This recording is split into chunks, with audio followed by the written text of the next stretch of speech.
సోనియా గాంధీ గారి ఇనిషియేటివ్ వల్లనే ఈరోజు తెలంగాణ రాష్ట్రం సాకారం అయ్యింది. అందులో ఎటువంటి డౌట్ కూడా ఎవరికి కూడా ఉండాల్సిన అవసరం లేదు. ఐఎమ్ ఆన్ రికార్డ్ అని చెప్పి ఎన్డీటీ వాళ్ళకి స్పష్టంగా కుండబద్దలు కొట్టి చెప్పిన అధ్యక్ష.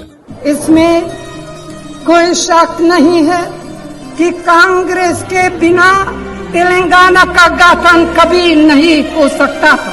4.5 కోట్ల ప్రజల కల నెరవేర్చావని, తెలంగాణ తల్లికి సంకెళ్లను తెంచావని, వందలాది త్యాగాలకు ప్రాణం పోసావని, పంజరాన పక్షికి స్వాతంత్ర్యం పంచావని, తెలంగాణ తల్లి నిన్ను చల్లగా దీవించి నేడు ఒడిని పరిచి పలికి స్వాగతం.